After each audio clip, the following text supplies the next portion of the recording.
I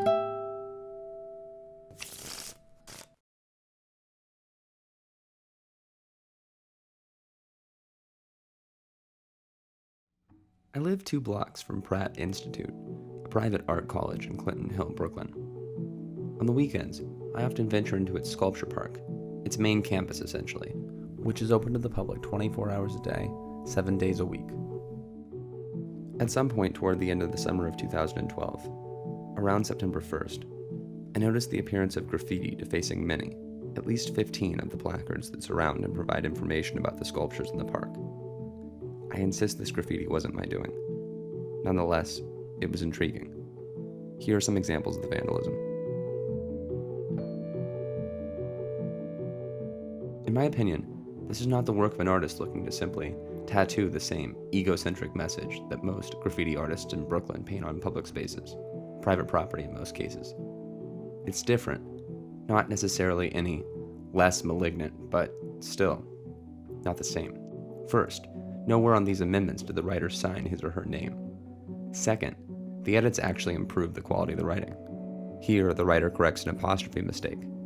Here, he or she deletes an unnecessary word. Here, some verbiage is mopped up.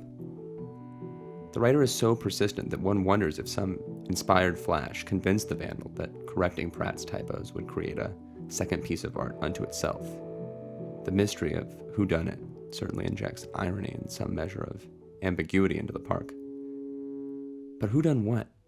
The crimes in Sculpture Park are not exactly the work of a single culprit. The more looming question to me is, who wrote the placards?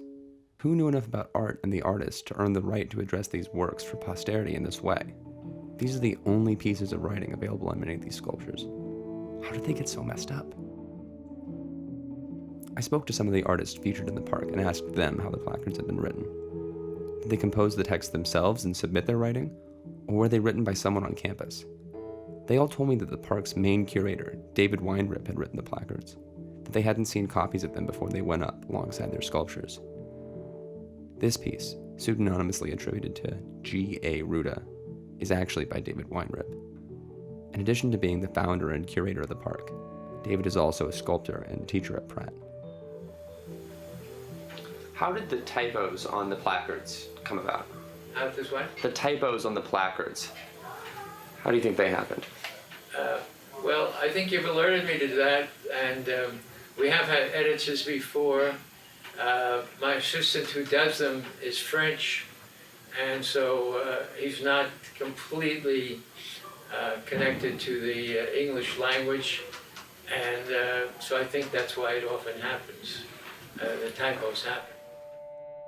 However, do these typo-ridden accompanying placards and some vandals accompanying edits detract from the overall experience of Pratt Sculpture Park? I think they don't. I think they enhance it. Somehow, the poorly edited placards make the sculptures better, I think, by encouraging critical thinking, and they make the park feel more human.